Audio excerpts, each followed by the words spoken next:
Siamo arrivati anche quest'anno alla fine di Molte Fedi. Vi ricordate? Siamo partiti l'8 settembre scorso con il dialogo a Sant'Agostino tra il gesuita Gaël Giraud e Carlin Petrini.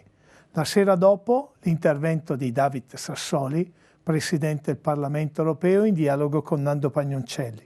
E il 10 settembre Alessandro D'Avegna nel nostro splendido Teatro Donizetti, da poco tempo restaurato.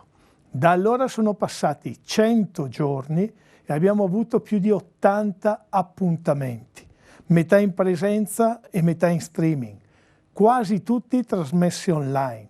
Una formula mista che è stata impegnativa anche per il mutare delle situazioni legate alla pandemia. Eppure ce l'abbiamo fatta.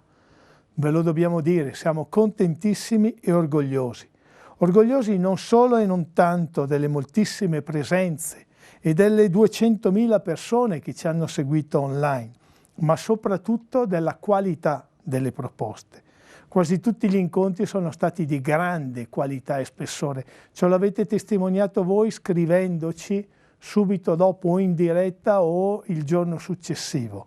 E ce l'avete, guardate, qua è Gilles Kepel da Parigi in dialogo con Oliviero Bergamini, o Leonardo Boff da Petropolis, dal Brasile, Edith Bruck da Roma, ma anche in presenza la Lectio Magistralis e il saluto commosso a Molte Fedi da parte del Cardinal Ravasi. La serata memorabile con Cristina Cattaneo, a cui abbiamo dedicato il premio Costruttori di Ponti 2021. L'incontro con Henry De Luca a parlare di Bibbia e insieme, vedete, con Gianrico Carofiglio che ha incontrato i sottoscrittori delle carte, ma anche abbiamo avuto Gad Lerner, vedete qua in dialogo con Lara e Martino, e Paolo Cognetti nella sua baita in Val d'Aosta, e poi abbiamo avuto Fabrizio Barca, Stefano Mancuso, lo vediamo bene, e Massimo Recalcati. Quella serata intensissima con Agnese Moro e Adriana Faranda, la serata con Giovanni Bachelet e Rosy Bindi, e che anche qua a parlare di giustizia riparativa, con Don Giovanni Nicolini e Pierluigi Castagnetti. E abbiamo avuto, se vi ricordate, anche il teatro con Lella Costa, Davide Enia e Lucilla Giagnoni. La poesia con Mariangela Guartieri.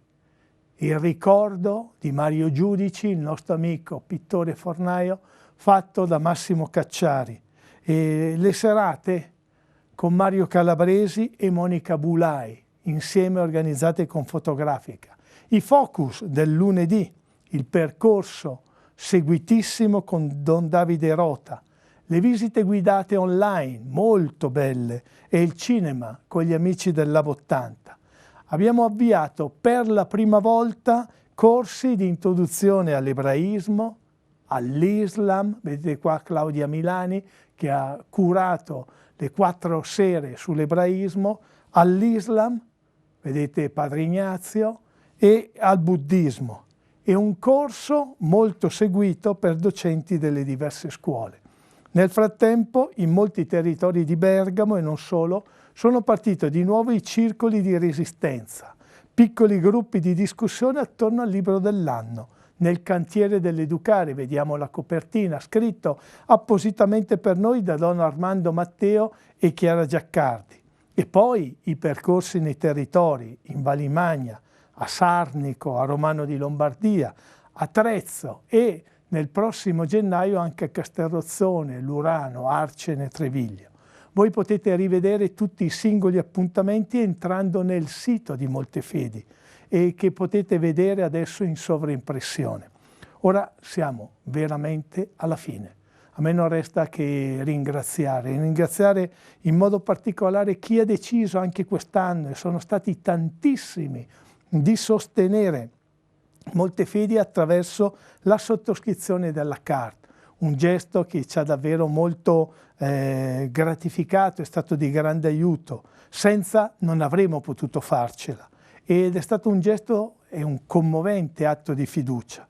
Grazie ai relatori di questa edizione, hanno subito accettato e hanno partecipato con convinzione. Molti erano amici della prima ora, molti altri sono state persone che abbiamo incontrato e con cui speriamo di avviare poi proficue e feconde collaborazioni. Grazie ai molti volontari che hanno reso possibile l'allestimento di questa edizione 2021. Grazie in particolare a Martino, grazie a Giuditta, grazie ad Anna, che hanno sostenuto le maggiori fatiche. Grazie infine all'Eco di Bergamo, con cui noi abbiamo rinnovato la collaborazione, alla sapienza, alla bravura, alla competenza degli operatori di Bergamo TV, con cui spesso abbiamo lavorato per la trasmissione online di molte nostre serate. E entrate nel sito di Moltefedi, iscrivetevi dal sito alla newsletter. Abbiamo, vedete ancora qua in sovraimpressione, il nostro sito www.moltefedi.it. A gennaio abbiamo in cantiere 2 sorprese che credo vi piaceranno molto, molto diverse tra loro, ma di grande qualità e spessore, come cerchiamo sempre di fare. Perché ci ostiniamo a organizzare Moltefedi? Una domanda che ci pongono a volte. In fondo questa è finita, trascorsa, stata la 14ª edizione, perché noi pensiamo servano bussole per decifrare questo mondo. Vedete, noi siamo ostinatamente convinti che la cultura non sia il passatempo, ma la capacità di capire il tempo. Non passatempo, ma capacità di capire il tempo. E il tempo presente va continuamente decifrato, interpretato, compreso. E ecco, per noi Moltefedi vuole essere una bussola che indica alla comunità bergamasca dove sarebbe bello camminare. Lo ha detto bene il presidente Mattarella nel suo inaspettato e graditissimo saluto che ha voluto indirizzarci. Ci ha scritto così: come suggerisce il titolo che avete scelto per questo 2021, dobbiamo riuscire insieme a dire noi, respingendo le tentazioni di chiusure egoistiche e sfuggendo l'illusione che basti alzare una barriera per salvare se stessi. Pensare il noi, ci ha scritto il presidente Mattarella, progettare per il noi e non limitarsi a un io separato. È la condizione per divenire davvero costruttori del proprio futuro. Grazie dunque anche al presidente Mattarella che ci ha onorato della visita del 2019 e che quest'anno ha indirizzato questo saluto. Prima di chiudere, permettete davvero un saluto speciale che vogliamo riservare a colui al quale abbiamo dedicato questa edizione 2021. Il saluto speciale lo vedete per Patrick George Zaki, l'attivista e ricercatore che si trova rinchiuso da 22 mesi nelle carceri egiziane in detenzione preventiva. Patrick, che ha l'età dei nostri figli, ha compiuto 30 anni lo scorso giugno, è stato picchiato, sottoposto a elettroshock, minacciato e interrogato in merito al suo lavoro e al suo attivismo. Per i suoi legali egli mostra sul corpo segni visibili delle violenze subite. Patrick rischia fino a 25 anni di carcere per 10 post di un account Facebook che la sua difesa considera falsa, ma che ha consentito questo alla magistratura egiziana di formulare pesanti accuse di incitamento alla protesta e istigazione a crimini terroristici. La prossima udienza per decidere del suo futuro è prevista il 7 dicembre, tra una decina di giorni. E nel frattempo cosa è successo? È successo che durante l'arresto di Patrick e il continuo paludamento dell'inchiesta su Giulio Regeni, il governo italiano ha firmato un nuovo accordo con l'Egitto, che se confermato sarebbe la più grande commessa di armi ottenuta dall'Italia dalla fine della Seconda Guerra Mondiale e la più importante mai conclusa dal paese governato da Al-Sisi. Secondo un sito di approfondimento arabo indipendente, per le sue dimensioni la vendita cambia radicalmente l'equilibrio delle forze militari nella regione. In un momento in cui, scrive questo sito, le tensioni tra potenze internazionali e regionali nel Mediterraneo sono in aumento.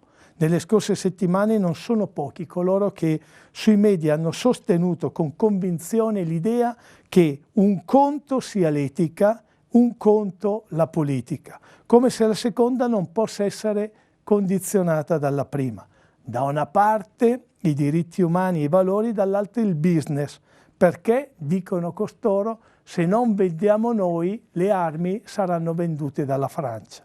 Una visione, si dice, realista delle relazioni internazionali che in nome della ragion di Stato, degli equilibri geopolitici, sacrifica le persone e i principi. Ma se la politica non traduce valori e principi e non mette al centro le persone, se sacrifica i diritti umani sull'altare della convenienza, che politica è? A Patrick il nostro affetto e la nostra vicinanza. A ciascuno di noi l'impegno a non abbassare l'asticella dell'indignazione, a custodire la passione per il mondo sempre più grande del nostro recinto, a tenere alta l'attenzione nei confronti di quanti fanno più fatica. Soltanto dicendo noi, che è più grande dell'io, è possibile trovare la nostra umanità, più grande di qualunque differenza. Grazie di nuovo a tutti e, se Dio vorrà, arrivederci a Moltefedi 2022.